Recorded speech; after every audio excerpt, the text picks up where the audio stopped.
There we go. Awesome. All right. Let me get the Facebook thing going. Brian, are you starting, or we'll No, wait for a couple people? I'm not any good at this stuff. Are we on Facebook yet? We're trying. We're getting. There. I try. Ben's working on it, so. I try to do it early, and for some reason it acts weird when I do it early. Maybe it's me. It's probably user error. So Either way, this is clearly the best intro that has ever begun a show in the history of mankind. So. So I suppose then I'll just say, there it is. Good morning, everybody. Welcome to another week with our famous group here. To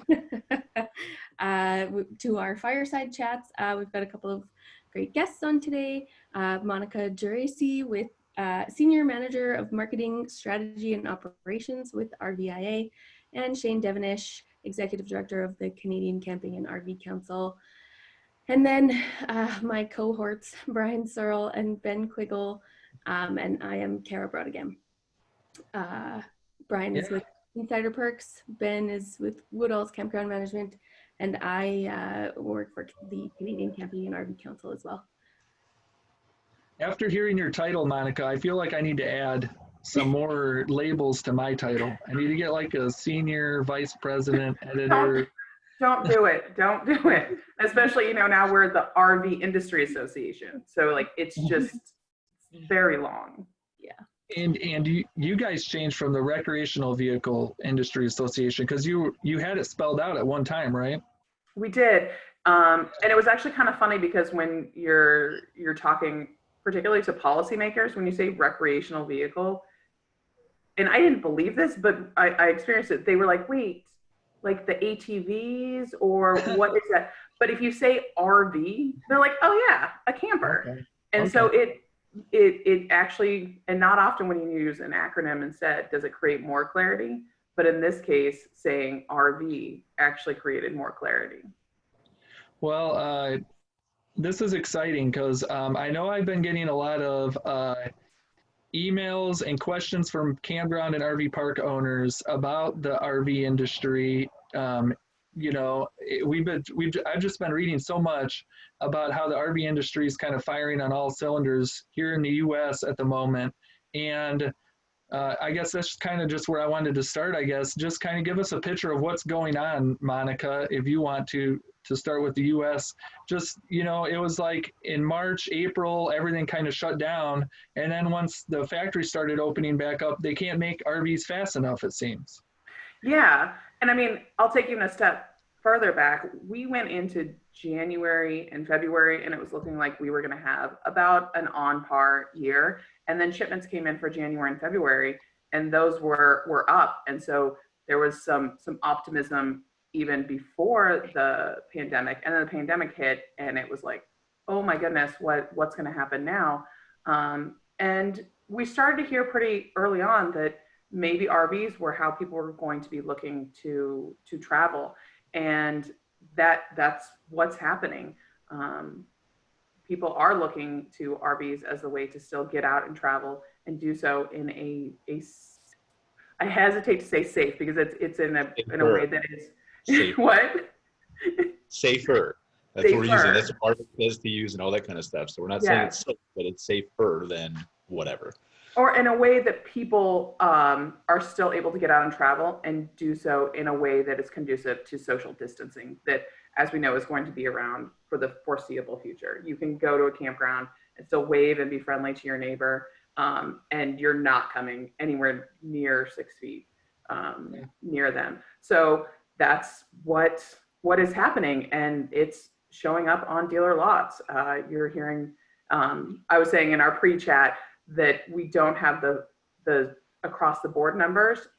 We will have May shipment numbers later this month.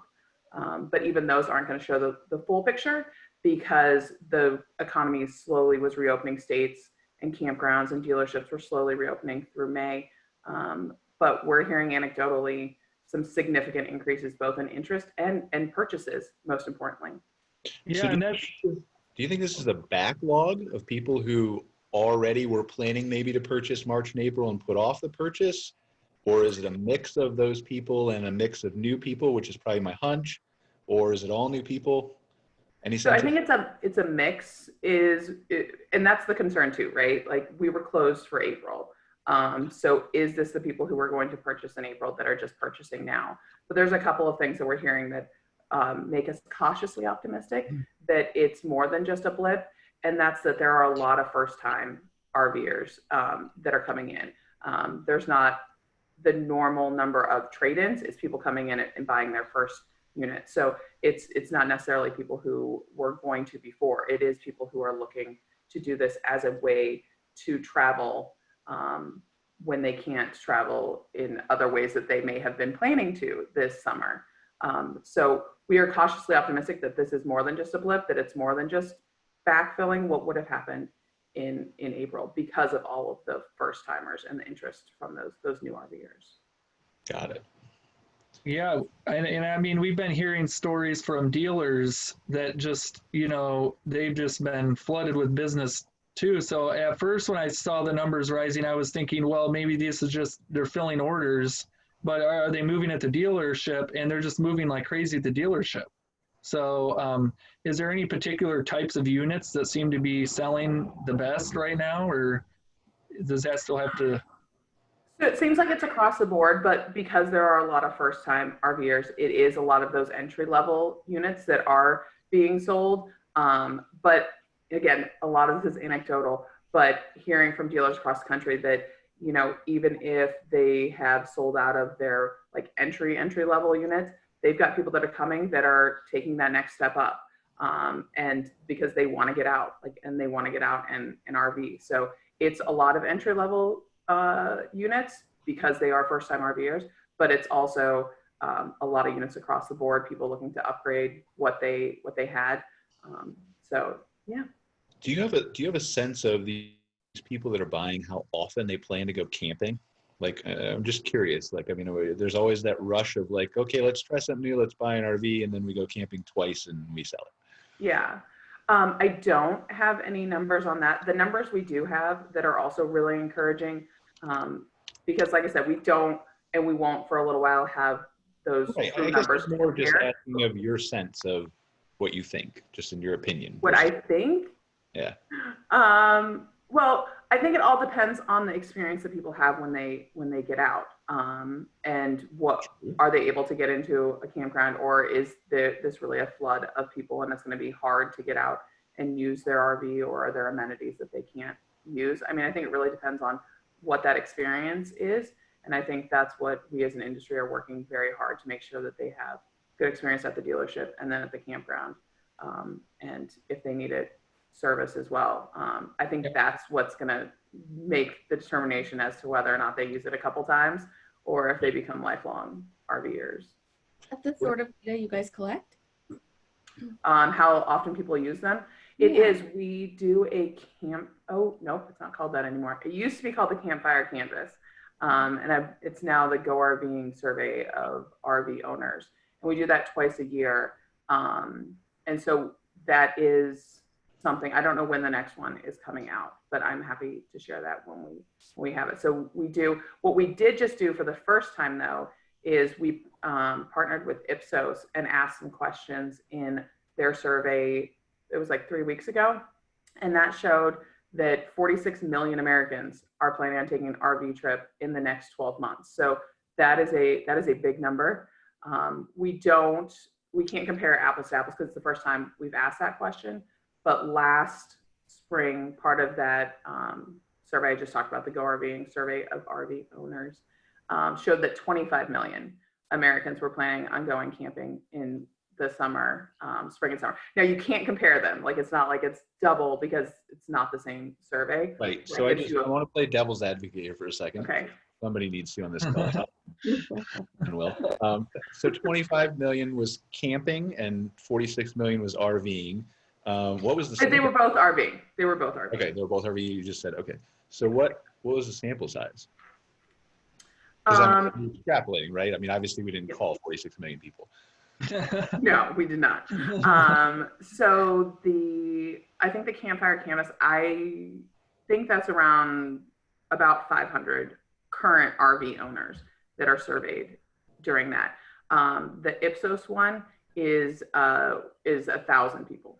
Okay. So I mean, but we liked that we did it through Ipsos to give it. It's part of their weekly omnibus survey that we just had 5 questions as part of a survey that they asked a lot more people, and that was people who were planning on taking an RV trip. Own email. And you also mentioned during the study too, I believe that 20% of people were interested in it as a travel option too, I guess.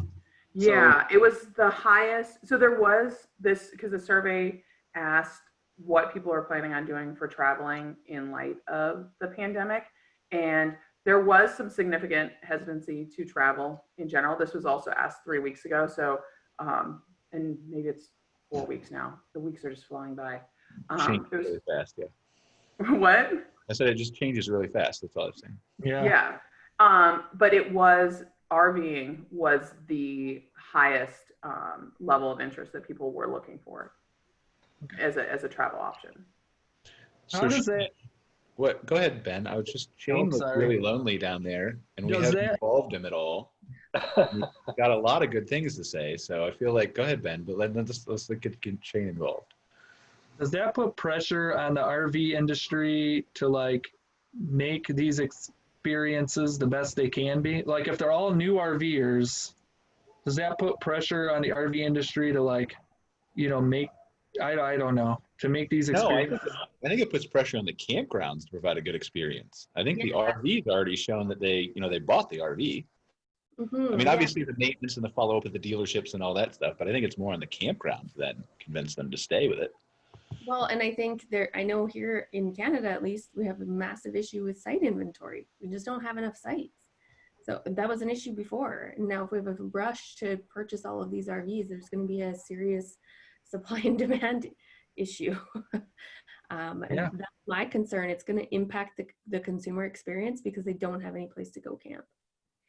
On further to that point, Brian, I think there's a lot of pressure from point of sale right to the campground experience. From the way that the consumer is trained on what they can expect from the RV, how to operate it, where to go, and right down to the campground experience itself.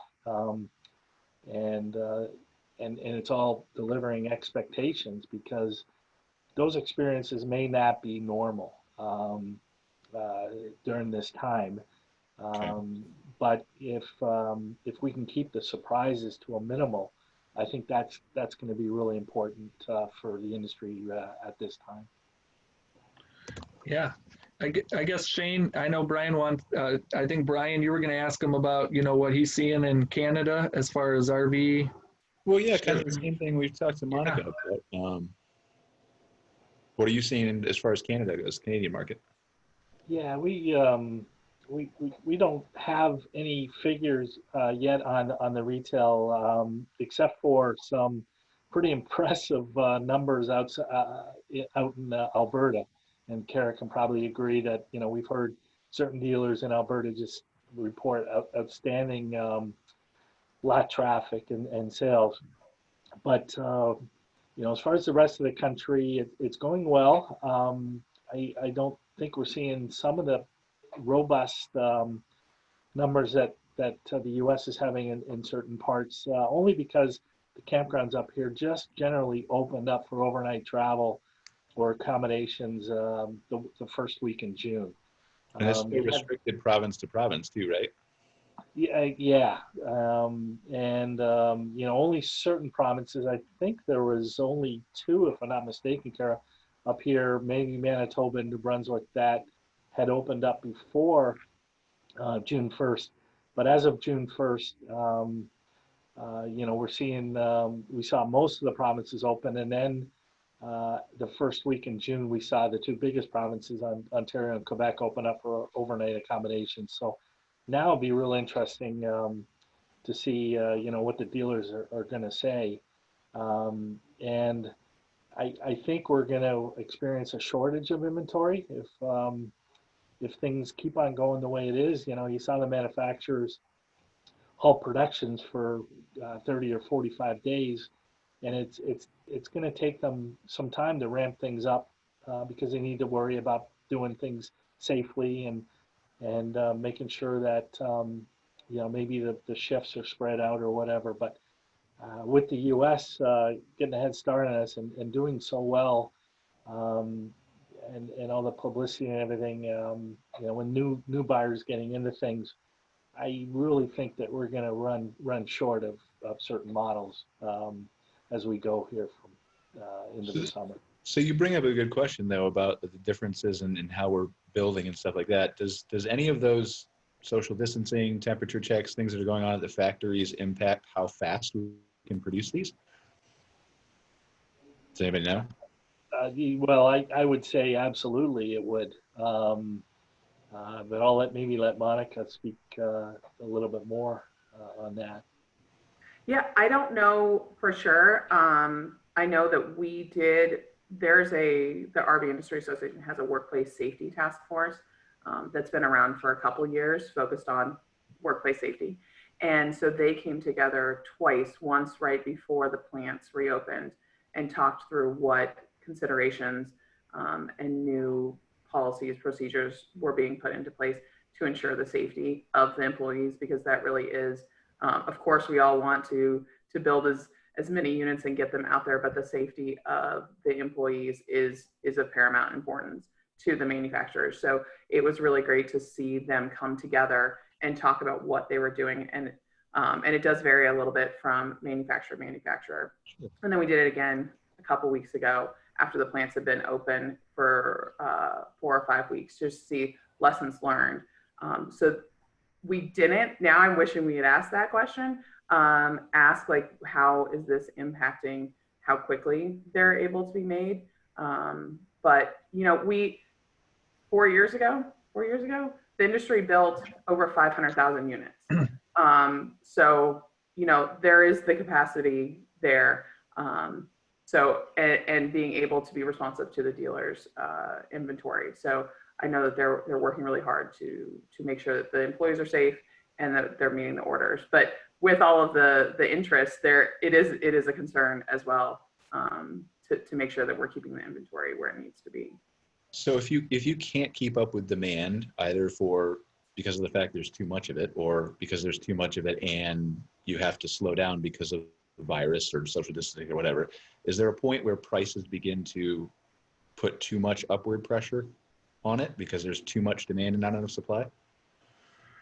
That's a good question. I mean, No, I guess that's like basic economics, right? Like supply and demand. I've already heard some stories of people going to dealerships, and the RVs are at the RV dealers weren't like bargaining with them. They're in such demand that I think some of the RV dealers are getting pretty good top dollar for these units already. So that would be interesting to see if that's really going to happen too much down the road, I guess. So I know we're seeing up here, there's a dealership here in Alberta that's doing online sales via Facebook, and they're getting full list prices within minutes of posting inventory. And yeah, it's an interesting environment right now, for sure. Shane, I guess on the Canadian, does the Canadian-US border shutdown impact, maybe Canadians' appetites for buying a unit? Do a lot of them come down to the US? Or, I guess I'm just wondering how that might impact buying up in Canada if they were planning on coming down here. Yeah, it's, I think it's going to impact our industry in a couple ways. First, to answer your question, I think Canadians generally buy RVs. If they're going to go to the U.S., they would be considered to be a snowbird, so they would go in the fall. And so I don't think that part would impact things just yet, because although our border between our two countries is closed, for non-essential travel until at least July. It could be extended again. We'll have I to heard see. end of July is what they were talking about last, I think. Yeah, so I think if you're a snowbird, I think you're probably going to believe in your mind that the border is going to be open in the fall and you can travel down. So where it does impact though, Ben, is our Canadian campgrounds who rely on the U.S. Market to coming up the other way, and especially out east. Some of our eastern maritime provinces, beautiful sites, but they do rely in a great extent on the U.S. market to come up. So, where the border closing is going to impact us is for sure on the campgrounds filling their sites that had been relying on U.S. travel. So, Yeah, yeah. Go ahead. Did you have a follow-up? I just wanted to. No. Okay, so I was just going to say, before we get too far down this road, I missed a question from Scott in the chat there. He was asking about the survey that Monica did, so I just want to bring him on and let him ask his question if he's still around, because it was about how they count different people in the survey. And so before we get on to a different topic, which we already have, but Scott, are you there? You can unmute yourself. I know he was just talking about the differences. His question is, is the difference due to counting individuals versus households? In the KOA report, we count households. So. And I'm not sure, I don't know off the top of my head what the North American Camping Report, what their number was. Oh, he's off mute. Sorry, I didn't see the little thing on the screen there. Yeah, that was really all. It was kind of throwing it out there that potentially it was due to the difference between counting households and individuals. Because like I said, we always count households, and if you're counting individuals, obviously you figure about 2.7 people per household. Your number is going to be much higher. So that was really all that was about. So, and what is the KOA study? I'm not remembering. Oh, how many people? The North American Camping Report. We survey it's about 3,500 households. Well, and how many of them said that they were going to go camping? Or maybe I'm missing that. Well, we did this in the pre-COVID days. It was about a quarter of the 42 million were RVing households. So I think it was close, about 27%, I think. So if you kind of look at that, it would have been about, probably about 15 million RVers. Apply that, you have about 35 million people. And again, that was done in January pre-COVID. So. And yeah, and one thing about it, because if anyone does the number, so we did have, it was 18% of respondents said that they were going to go plan an RV trip. And because that is, if you do that by the total population of the US, which is 328 million, but since that would have been a bigger number, but because only people over 18 were surveyed, and because we wanted to be a little more conservative on it, when we extrapolated that out, we did take out anyone under 18 because they didn't fill out the survey. So that number, that 46 million, is actually slightly conservative, because I went RVing last week and took my two under 18, very under 18 kids. But so we wanted to make it something that that didn't seem crazy. And that would include the rental market as well, too, correct? It would, yeah. So this was just, and it's people's planning, like who is from general population, who is planning over the next year. And I think what that also shows, it's not just this summer, it's people, because right now there's plenty of people who are not comfortable leaving their house yet. Right.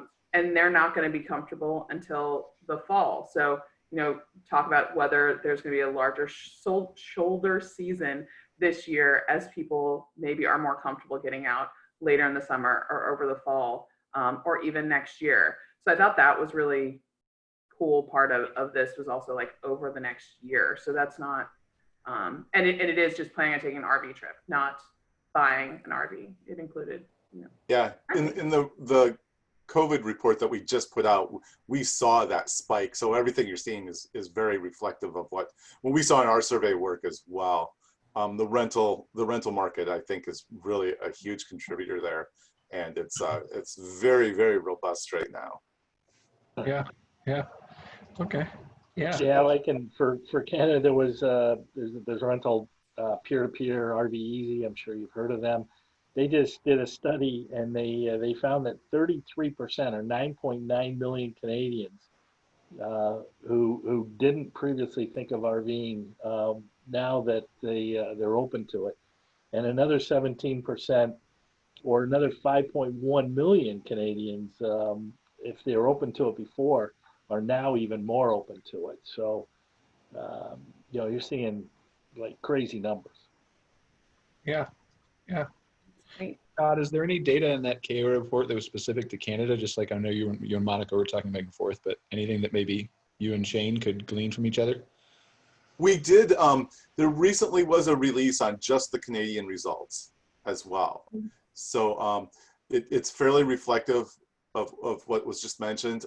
It's looking really good. Canada tends to be, interestingly enough, a pretty open RV market in terms of incidents, receptivity to RVing. So I can share some of that information on Canada specific, if anyone would like, afterwards. So we would like. All right. Definitely. I'll get your contact info and send that along to you. That's great. Okay. Awesome. Thank you. Yeah. Monica, I guess we had another question too. I know it asks, I think Rick Kessler, who I'm sure you're familiar with, asks, is the current surge in retail demand sustainable? I think last week, Richard Curtin, who does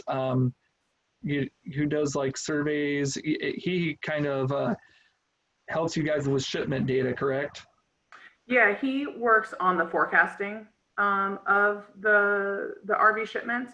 So we have our road signs, which is a quarterly publication, and that's the one that pre the pandemic looked at. It was going to be maybe an even year. We were going to be on par, and so the numbers just came out, and it's 321.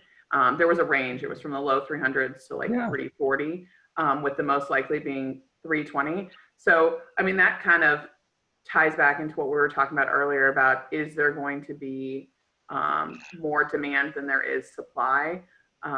Because that shows it's about a 20% decrease over last year. But again, we do these every quarter because there are so many factors right now that I think anyone making predictions, like, good luck with that.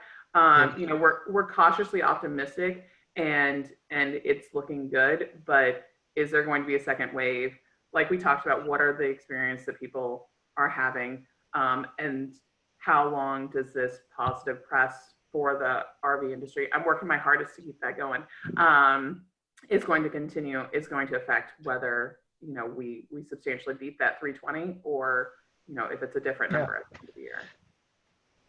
So I'm curious, the RV manufacturing process, and maybe you don't know this, maybe you don't, but I'm just trying to think of random topics here because we got an hour. How much process is actually automated in factories versus done by hand still, like an assembly line? I mean, it's still an assembly line, but... Wait, say that again? There's more automation? I'm asking if there is. I mean, how much automation versus people who do the, I mean, you look at car factories like Tesla and stuff, there are robots who put certain pieces and things together. It's becoming, that's obviously the trend, and we're going to get there 10 years, 20 years, 30 years, whatever. But I'm just curious how much of it is in the RV industry already, if anything at all. So it's going to vary. It's still not super automated. If you get into some of the suppliers, it could be different. But yeah, on the whole, it's not super automated. Do you think that what we're going through now pushes the industry toward that faster because robots don't call out sick? I mean, I think that everyone should be looking at what makes business better and safer, more efficient. are people looking at that? I mean, I think that just makes good business sense, but is that the direction that it will go? Because we are not the car industry. We do not build, and I don't know the number off the top of my head, but we build a teeny tiny fraction of what the car industry does. So does that automation make sense for our industry? I'm not an expert on that, so I can't answer that. But I would think that we should always be looking at what kind of technology can make us better as an industry. So I hope our manufacturers are doing the same. But again, I don't know if it will eventually make sense for the industry. And I think it's important to note too, if you ever take a tour of one of these RV factories, I mean, there's a lot more to this than a car as far as just the general structure. So I mean, car manufacturing, which I've worked in a car manufacturing plant, you know, is pretty automated, and they've got a ton of different systems that wouldn't probably work for the RV industry. I mean, these are houses on wheels, and they're kind of built that way. Even when you go into the manufactured housing plants, you know, there's not a lot of tech, you know, there's technology they use, but people are building the houses, and it's similar for the RV industry, I guess. Oh yeah, And they're very different. The number of different floor plans and the different options, there are I'm pretty sure when I say this, there are way more options of types of RVs than there are like models and all that of all of the cars that are being built, I would guess. Yeah, I don't think the automation is anywhere, even if they wanted to do it, where it needs to be for them to actually do it. But I think it was more of a philosophical question of what, if they are getting sick, does that create an incentive to move in that direction, or at least explore those things more than anything? Yeah, and I think it makes sense to explore that. I think, but also the immediate making sure keeping the employees safe, which I feel very confident in what the industry is doing, and the protocols they're putting in place to keep their employees safe in the short term. Yeah, and I think what you go further to what Monika's saying, I think what you'd see is maybe a change in their procedures of the manufacturing process. You know, not to the extent of a Six Sigma or whatever, but you would see where your workers don't have to, you know, walk and pass by other workers just so much. Okay. You know, if you had stations and that's your station, and it would just move. You know, some plants might have guys walking all around, and I think you're probably gonna see less of that happen. I guess my screen kind of froze when we talked last about sustainability, but I live an hour south of Elkhart County, Indiana, where 85% of the RVs in the world are made, and they're getting hit pretty hard with COVID right now, and I know there's a lot of nervousness in the general region about having to potentially shut down some of these plants or do different things. Look at Ben asking a hard journalism question. All right, I'm ready for this. I guess, is the industry scared a little bit about maybe having to shut down some of these plants and maybe interrupting this forward movement that they've got right now? Well, and I think that's all the more reason why taking all the precautions necessary, because I don't think anyone in the industry, definitely not in our membership, have their heads in the sand that if there was an outbreak at a plant, it would be terrible, not just for that individual company, but for the entire industry. And no one wants that. No one wants that for their competitors, because it would be bad news for the industry. So I think that's why you see that it is being taken very seriously to make sure that the employees are safe and that all the precautions possible are being put into place to prevent any type of catastrophic shutdown, because they would be bad for the industry that is doing really well right now. Yeah, I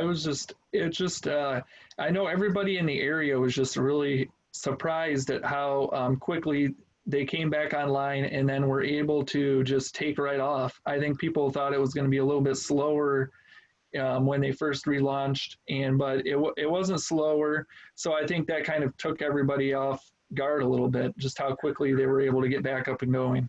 So. Yeah, I don't know. I know that a number of members did start off. Now, what constitutes slow? I think it's a subjective question. But I think that I know that our members did start out slow. It wasn't all hands on deck right away when they came back, and instituting the new protocols and safety measures, and then going from there and ramping up. We've got manufacturers who are working more than just the 5 days. It's working on Saturdays. So it's spreading out that production. I think that addresses that additional protocols and safety procedures that are being put in place, but also the increase in demand. So it did start out slow. And then as the demand and as the safety precautions were working, it's been able to be increased. So do you know, I'm just curious, what we keep talking about the safety precautions. Do we know what they're doing at the factories? Yeah, and I think so it varies. Right, of course, in general, yeah. But a lot are doing the temperature checks, the social distancing. Some of the really interesting, and I'm not a safety expert, and all these companies have them, but there are things like, and you guys were talking a little bit earlier about kind of staying in your area more. Something like going to the tool, the area where everyone gets their tools. It's instead you're putting in your request the night before, and they're being delivered to your station, so that there's only one person that is touching all the tools. Like that's one person's job, and doing the extra cleaning. A lot are doing temperature checks. Something else that I thought was really interesting and kind of ties back to the automation question was that rethinking how, if there's like one person who is responsible for a specific job on the line, and now thinking about, we need to have some backup training there, because if that one person is exposed or sick and they're out for 14 days, so it's raised issues like having cross training. Let's see. But then how do you accomplish cross training with social distancing? So that was a hindsight question more than anything, right? Yeah. Well, I mean, I think you can still do, again, I don't work on. Right. We're all speculating here. Like, we're just having a conversation. But I mean, I think there's still ways that you can, 6 feet is, you cannot breathe on someone. And then also there's the face shields, the face masks. So when you do have to be within that 6 feet, you can. So that everyone's wearing masks, everyone's wearing face shields. They prefer the face shields. And that was something interesting also, was looking to see, none of them are rated to make it so that you don't have to wear safety glasses. But they're looking into like ways to make this easier for the employees. But yeah, everyone's wearing face shields, face masks. One of the companies, and this isn't particularly just like the safety thing, but it was cool. They made these 6-foot sticks that you could still high five each other, because apparently giving high fives was a big thing on the line, but it couldn't be. So now they can give a stick high five. That's awesome. So it's not just like the safety, it's also kind of keeping that culture and morale, exactly.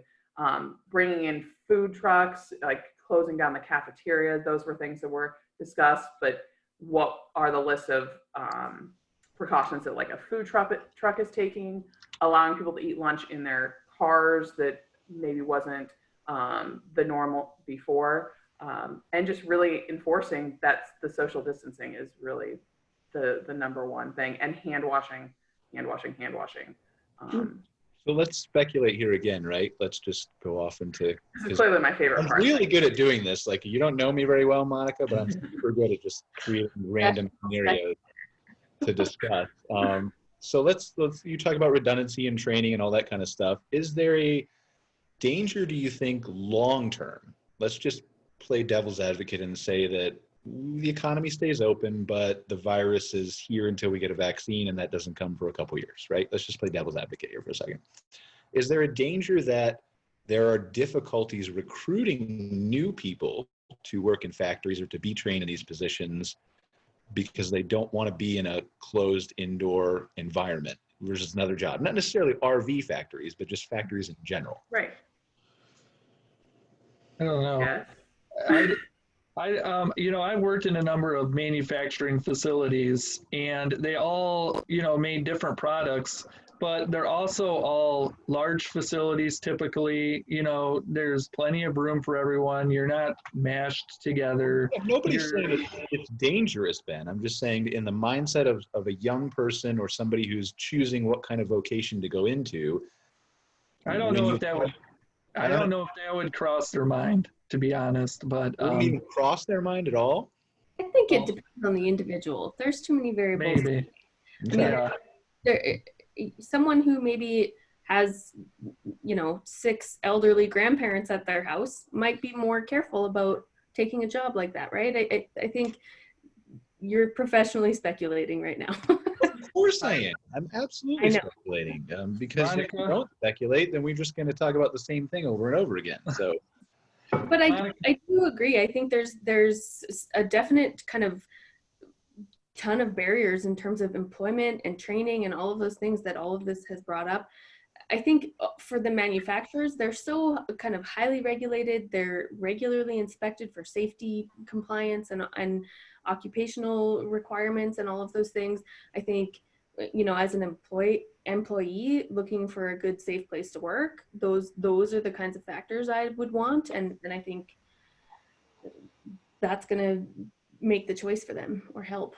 For sure. There's not too many open air manufacturers, unfortunately. No, I mean, I guess I'm just looking at it as a combination of not only that, but if you look at, again, we're going back to automation, right? Whether it's RVs or something else, 20, 30, 50 years, long term, the future is not fantastic for factory workers, people on an assembly line. You would assume that, and whether that long term is, again, 10 years for 50 years, 100 years, whatever, that those two things combined, I think, play a role in someone's mindset of choosing what occupation to go into is all. Mm-hmm. Yeah. Maybe. Sorry, Ben, the size of the units themselves, I think, lend to the fact that, you usually only get a few people working in an area. So it's not like other assembly lines. The process, these units are generally over 20 feet, so there's everybody's got a job responsibility. So it can be very safe and socially distanced when you're manufacturing RVs. Oh yeah, I have no doubt. Again, what we've already covered that kind of thing, and the changes they're making to the tools and the social distancing and the face shields. Yeah, I have no doubt it can be safe, but just safer. Monica, you got it. Thanks, Jane. Monica, my boss, Greg Four, I'm sure you're familiar with Greg. I know Greg. Yeah, he also mentioned to me too that you guys have a lot of these manufacturing plants have actual guide books and stuff on COVID, so they have plans and they're following the plans.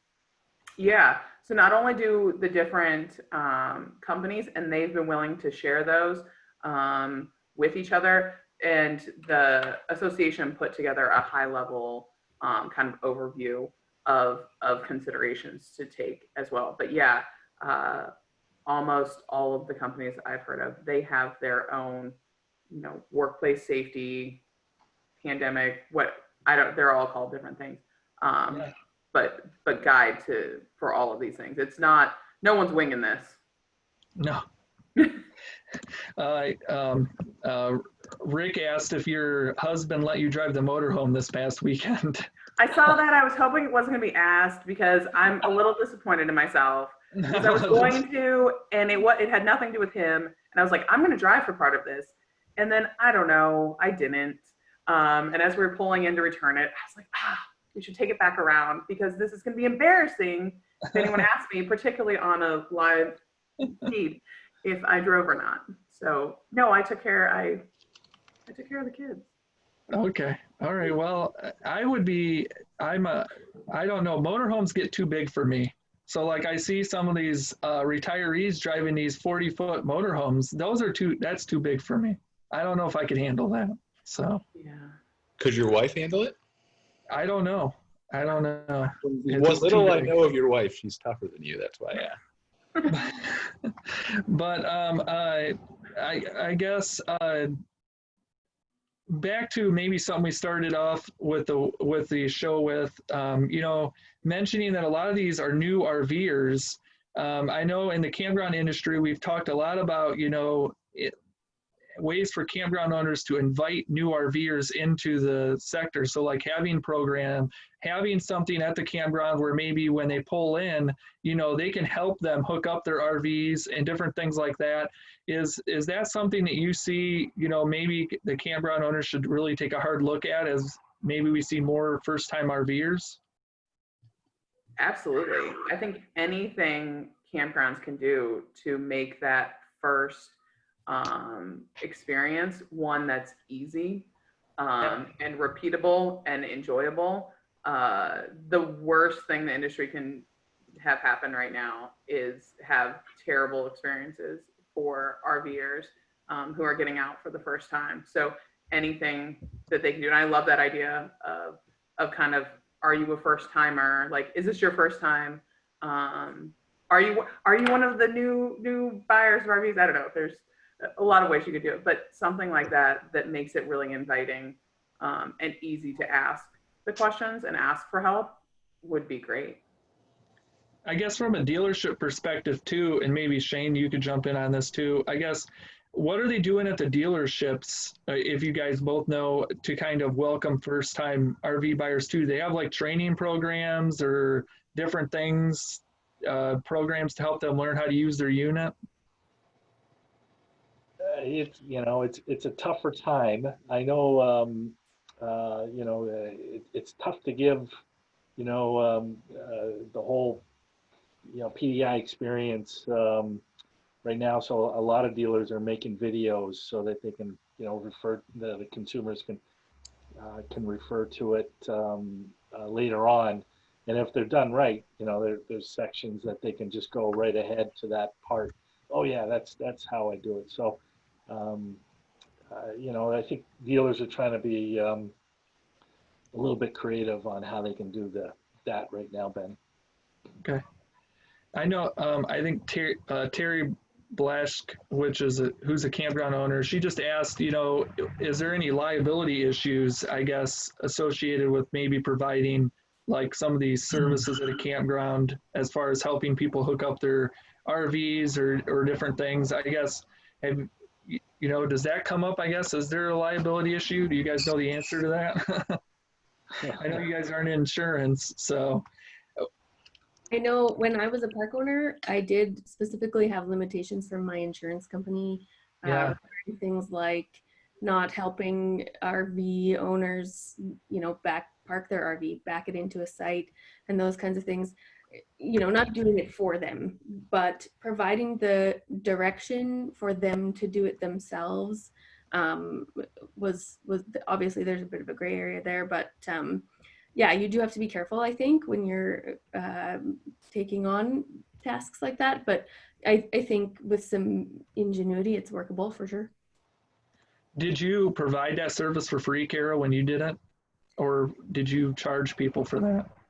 Helping people set up. And Yeah. So we specifically had some agreements with the local rental agencies in our area. We offered service in some European languages and did lots of advertising in Europe. So we had tons of rental RVs come. So yes, we did offer, they often would fly into the local international airport and pick up their RV, and we were their first stop. So yeah, I had somebody on staff who specifically just was there to kind of host those guests and help them with connecting the RV and you know, any sort of questions they need going forward for their entire stay. We did do that for free. It really helped us build a great relationship with the rental company, and so we had a good long-standing partnership. And the guys at the rental companies often came out and filmed their instructional videos and stuff at our park and those kinds of things. So it was a kind of a two-way agreement for sure. Yeah, I mean, I don't own a park. Brian doesn't own a park. And, you know, I've been reading some things about trying to provide these services for new RVers, but at the same time, I don't know how much time is involved. And, you know, obviously on a Friday night when you've got maybe 100 or so RVs coming into the park, and you know, if they all want help, Well, then so obviously, here's the thing though. Here's the thing though. CARE has done it. So yeah, if one person can do it, we know it can be done. yeah, yeah. But you know, there are additional, yeah. Ben, there are extra barriers now in terms of, you know, lots of people already have staffing issues. They're short on staff. They're Yeah. just bringing everybody back. They maybe don't have the capacity to handle that kind of extra workload right now. And obviously those need to be worked into your decision-making process. But I think overall, certainly it can be done. Right. I just don't want to get to like, I mean, there's a tendency, not just with what Ben's saying by any stretch, or even within the campground industry period, but there's a tendency to just dismiss it as, oh, it's too hard.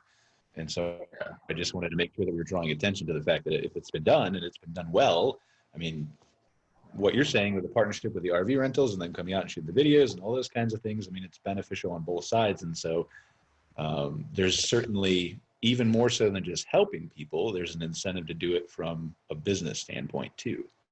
Yeah. Is you want that customer to stay an RVer, because the worst thing that can happen is they have a bad experience and then they tell their friend who was thinking about it that, oh, it's terrible. Well, and we were in a position where we had guests coming to stay with us every year from Germany. Like they were making that trip because the trip was so great. They loved, you know, the drive from Calgary to Vancouver through the Rockies or whatever. So, you know, providing that service absolutely gave, you know, recurring business. And I'm sure word of mouth referral stuff, all of that, it's a huge benefit to our business for sure. And I know next week we're going to have Chris Hipple from Levitt Insurance on. And I imagine, Terry, we could, you know, we can tackle Terry's question about the liability too, maybe next week when he's on, maybe what the insurance companies look at from that front as far as running that type of program. But I guess, Monika, what is RVIA? Obviously, you guys work with Go RVing. So we have this surge in interest in RVs. What are you guys doing to, you know, market it, I guess? Say, hey, we're open and we want you to RV. Yeah, so number one, we're not doing that much differently. Like we're still reaching, we didn't change our plan dramatically. As the pandemic hit, Go RVing was actually in the midst of hiring a new advertising agency. And that was fun to then finish that process via Zoom and all of the fun things that all of us had to do as we scrambled there in early mid-March. But during all of this, Go RVing did bring on a new agency. And so there had always been the plan to launch a new ad campaign. And I hope you guys have seen it. It's Take a Real Vacation. And so that was already the plan. That was the campaign that they had pitched, this new agency had pitched. And so it's being tweaked slightly. The first ads that came out were, I think it was after Stay Inside comes Roam Outside, Take a Real Vacation. Yeah. And those ads, this was a pretty quick turnaround for the Go RVing team because at the beginning of this, like I said, they had to get a new agency, get them all on board, and then create this whole new campaign that I think, I'm speculating slightly here, maybe I shouldn't. I think that timeline was going to be a little bit longer, but we did want to because there was all this talk about RVs. And so we wanted to get Go RVing out there with the new campaign of Take a Real Vacation. So those started the week after the first week of June, got radio ads going, and then it's going to move into the digital space, and then some video. But that's what we're doing. It's not that different than the plan already, because honestly, it's this grassroots groundswell of interest, and so being able to just point to Go RVing as the steady advertising arm of the industry is kind of just been the plan. Are you seeing a lot of success with the campaign so far? So I don't know. I mean, I think yes, but we only rolled it out. I could just make something up, but it only started rolling out, and like I said, I was out all last week, so I haven't talked with the Go RVing team since it launched. So we actually have a I story. haven't heard anything bad, but yes, I think it's going well. But I can get more information about that. I just asked that because I'm a digital marketer. I'm used to seeing data in real time, so that's all. And I'm not. Go RVing is run out of our office, but it is a separate team. So I work very closely with them, but I'm not on the Go RVing team, so I don't see that data and that information. I probably would have last week if I wasn't out on a real vacation. We actually have a story up on the site that is from Go RVing about the traffic they've been seeing. They said since they launched in mid-May, they've seen traffic increase 170% to their website. So, and then, you know, they have some other data, but we actually have a story up on woodallcm.com. So if you're interested in exploring the data of what they're seeing so far. So I think Go RVing Canada is doing quite a significant amount of stuff, right, Shane? I know you're on that board there, but I sat in on a meeting last week and they've got kind of some pretty significant plans and are rolling out some pretty neat stuff. They've got that visitor center, right, Shane? They're seeing lots of traffic there. Yeah, they set up a brand new spot on their website called the Visitor Center with a lot of videos and customer experiences, and it's more of an education right at this point. Yeah, kind of, you're stuck at home, but kind of get out, check out all of these things about great parts about RVing while you can't go RVing. maybe so I guess in Canada they can't go from province to province, right? Like you can't. It depends. Travel.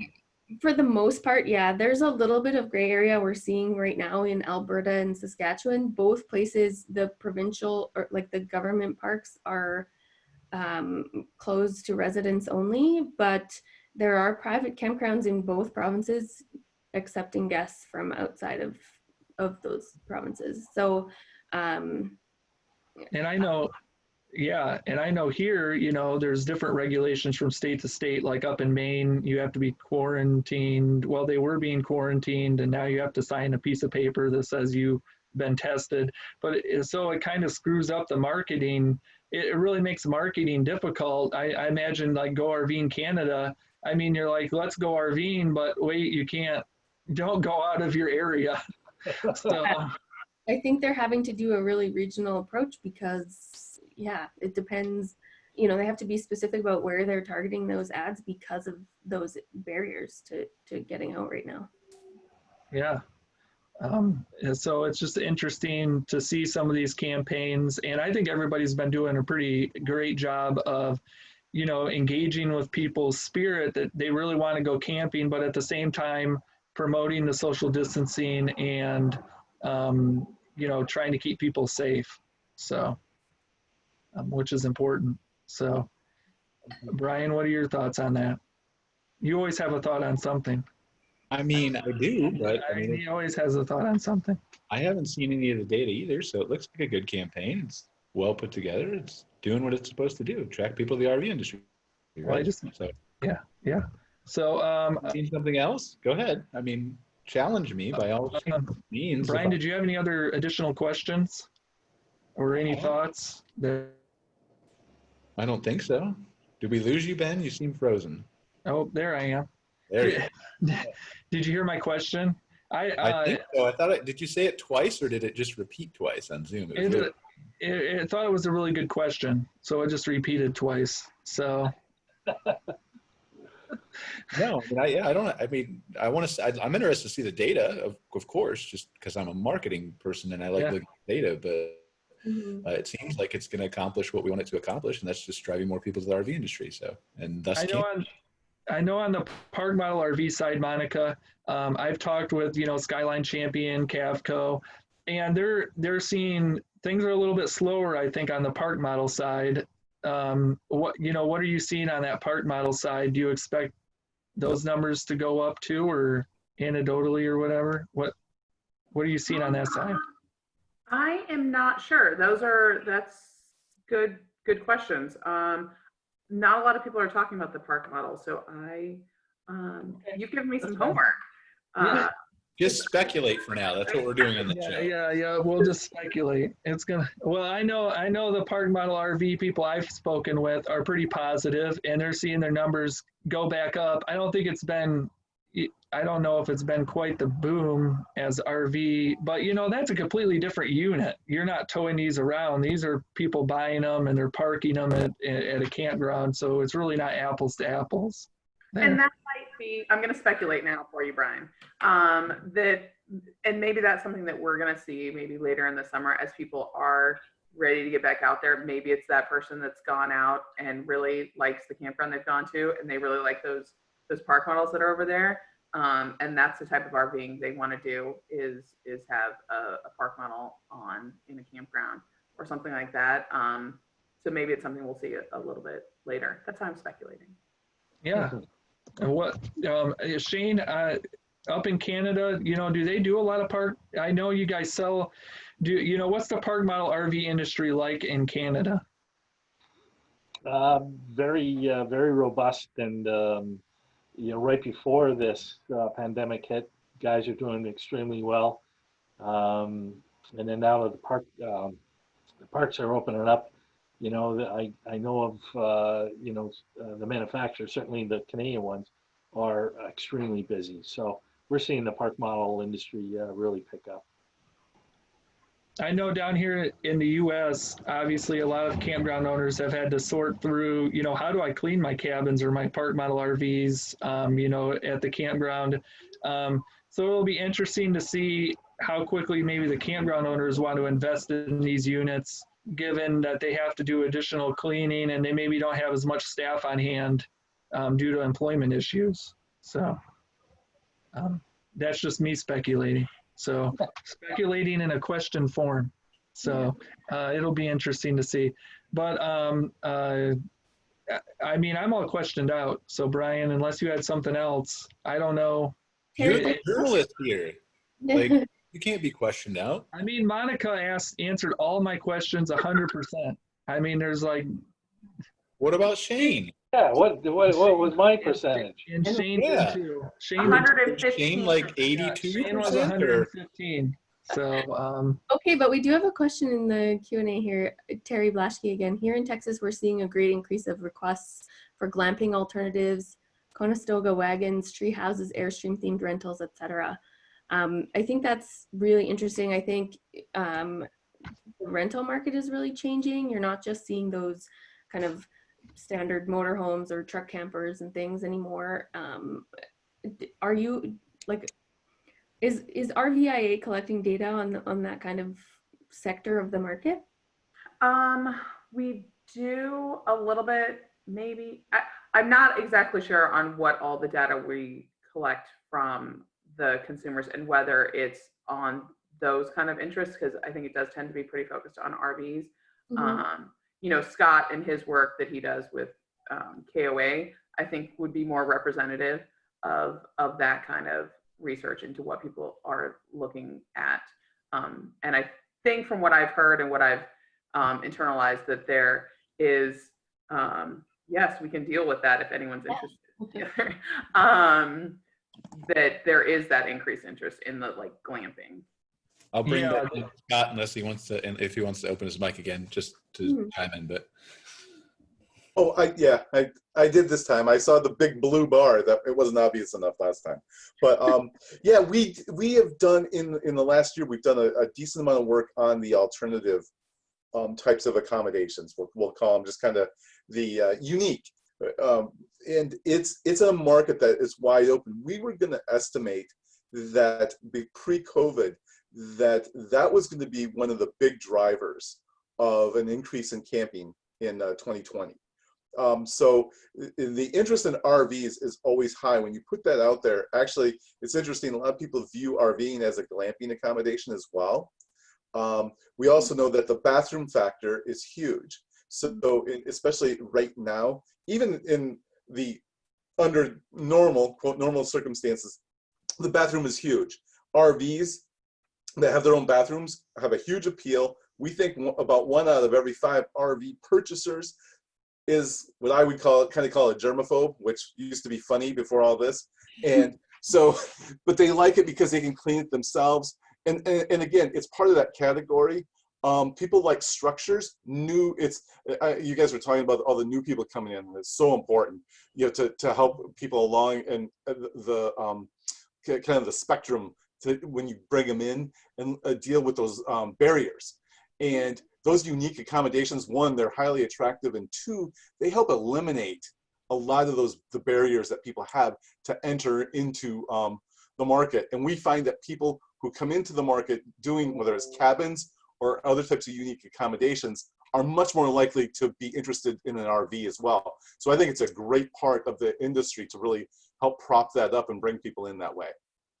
Do you think there's a place for, we all know that we're talking about glamping and, rentals of yurts and cabins and teepees and things like that. Is there, and I know a lot of parks do this already, but is there a greater portion or a greater,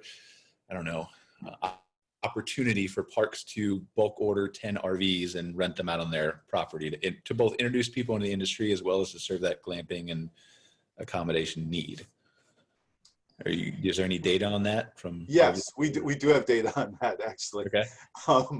We've just to give them a plug here. In the past couple of years, Toby O'Rourke from KOA has made a huge investment in research, and since I do the research for them, I've been the beneficiary of that. But it's been great. So anyway, I just had to include that plug there. Yes, we do ask that how attractive that is to have that RV waiting for them when they come in, and you can grab a big segment of the market by offering that as an option, even among tenters. It's like it has a huge appeal. I don't have the figure off the top of my head. Again, I can provide specific numbers to anyone who ever wants them. I still have them in front of me at this moment, but it's a big part of the market. It's highly attractive. It's even attractive to a certain segment of the RV community. To be able to go someplace, maybe they fly in or whatever, and take an Uber or whatever to a campground, and there you're all set up. So yeah, and the RV accommodation itself has such an appeal that campgrounds could do well, I think, in that area. And it may be a better or an easier investment than like a full service cabin or something like that too. I agree. Yep. I saw that on the front lines.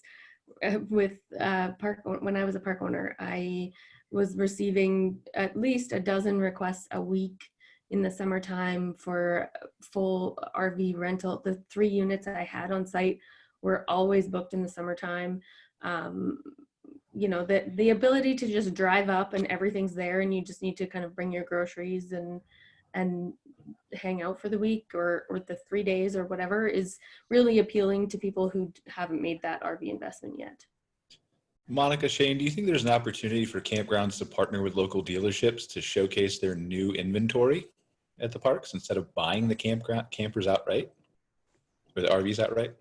Yeah, absolutely. In Canada, we often see dealers work with a campground and put some units on display. I would encourage all campgrounds to get to know their local dealers and do kind of cross promotions. Absolutely. How does this impact the design of RVs moving forward too? I mean, we have all these new RVers coming in. I imagine they're all going to have different opinions about what they want in an RV, things like that. I guess, Monika, how does that transfer over to the RV industry? Are we going to start seeing maybe some of these new ideas and things in the actual RVs themselves? I mean, that, excuse me, that would make sense, if we really, if this is a long-term, not just a blip, and we are bringing all of these new people into the RV industry and people who maybe hadn't looked at RVs before, it's an excellent opportunity to get the views of what they might find better or make their experience more enjoyable. And I think it would be smart of manufacturers to look into that and make adjustments as necessary to keep these people in the RV lifestyle. So yeah, it's a great opportunity. Speaking of partnerships too, and we've written a couple articles about this, I think one just a few months ago about RV repair shops, dealers, campgrounds, you know, all coming together to kind of offer service too for campground owners. I mean, for RV owners who need service on their RVs. Is that something, is there more opportunity there for that as far as campgrounds being able to offer outlets to get work done while they're at the campground?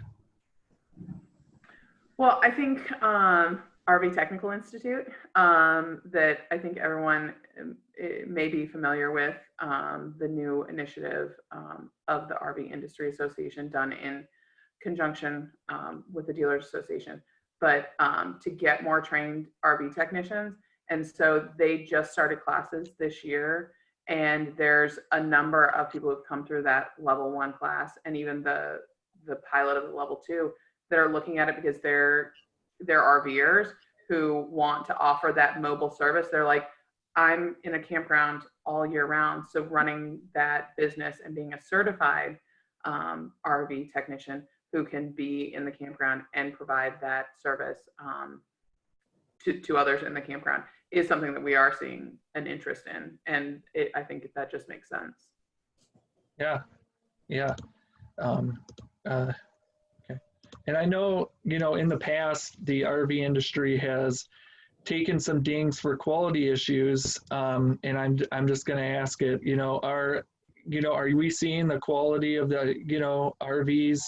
You know, I guess you don't want to bring a bunch of new people into the RV industry and then have them all complain about quality issues, I guess, right? Who are you? Who are you asking these hard questions? I don't even recognize. Controversy today, Ben. Rocking the boat. I mean, it's something that I would be shocked if any of our members were not aware of the importance of making sure that these experiences for these people coming into the industry are not good experiences. They need to be good experiences. Yeah. And so members should be making sure that these are quality units that are going to bring, make sure people stay in the industry, stay in the lifestyle. well, the good thing about that question is it's like at the near the end of the show. So, you know, people usually get like 5 minutes into the show and they're like, I'm not going to listen to Ben. He's a loser. And then they're out. So. Oh, boy. No. I don't believe that. Yeah, wow. What a day it is today. Yeah. But All right. anyways. I am totally out of questions. So Me Ben, too. do you have any more questions? No, I'm Oh, you're good. out of questions too. Kara, do you have any questions? You haven't met your quota yet today, Kara. Oh, really? My I quota. don't know what your quota is, but Yeah, I'd like to know what it is. That'd be great. we're gonna say 17 questions.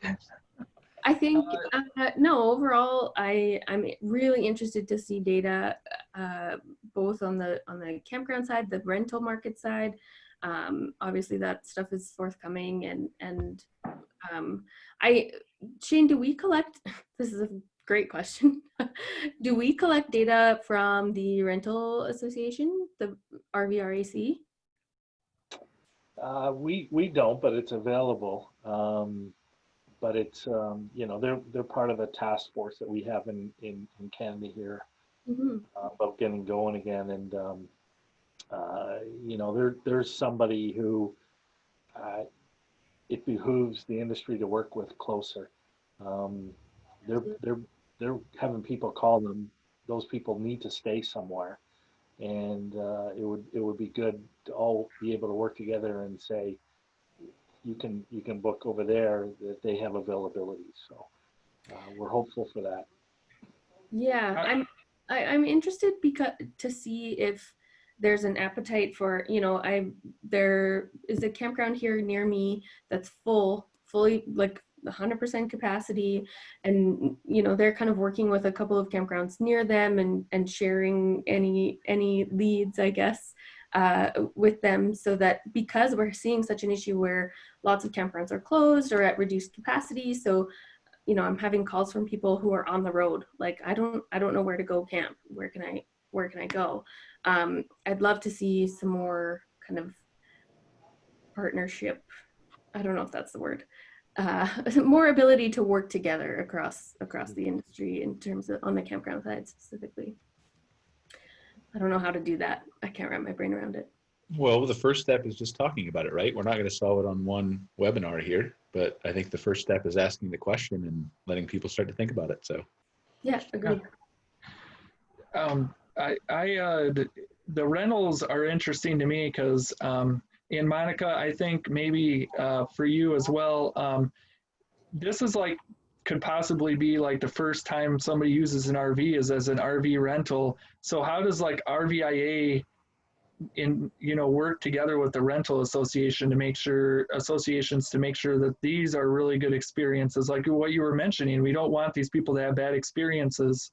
I know I'm gonna get a little nervous when I look at the outdoorsy type platforms. What they really do is great, but that's individuals giving RVs to other individuals, and you don't know what shape those RVs are in, and you don't want them to tarnish that experience, I guess. that's the same thing with cars, though. But go ahead, Monica. Yeah.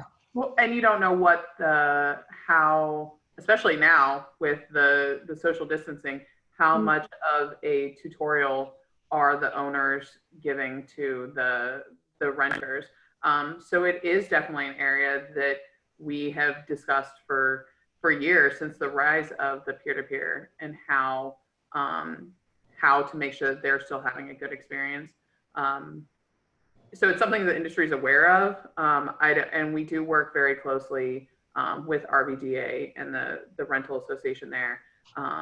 And Go RVing promotes both the rental and the purchase through the dealership. So don't have a great answer. It's something that we're aware of, because if it's a bad experience, you could lose that customer. But Go RVing does have helpful ways for first-time RVers, and I think that's where, and there's a lot of piecemeal there, but I think that there is an opportunity to really have where that lives. I'm not going to speculate where it could live in a lot of places, but what is the basic, how you not rent an RV, like RVing 101.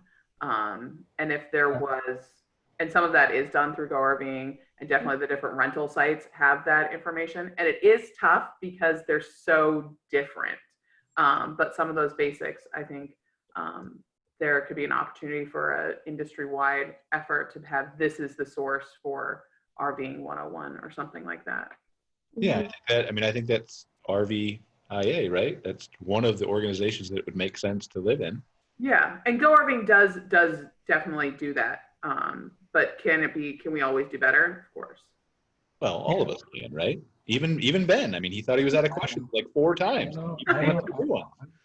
Well, I am out of questions now. I'm calling it. I don't believe you, but okay. I think we can wrap this up.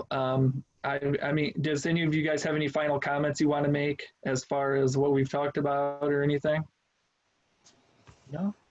Okay. This was very comprehensive, and I appreciate the opportunity to come on and talk to you. Well, thank you. Yeah. In a few months, when we have some numbers, I think we should talk again. Absolutely. Yeah, definitely. I feel like we need to make that a show. Like we talked to Kara, you sent me that email, and you were talking last week about the numbers and stuff like that. And so I think maybe we just need to do a whole show on analytics across the industry in general. Yeah. It might be fall time, it might be August or September before we have some comprehensive. Oh yeah. But by that time, people maybe we even push it to November, December. That way, there's a lot more campground owners who can participate. So. Yeah. Yeah, just the amount of data that's been coming out, because I know Arvik came out with a report beginning of the year, KOA, Go RVing has done some stuff, RVIA. And then we've had all these little companies that have been doing their own.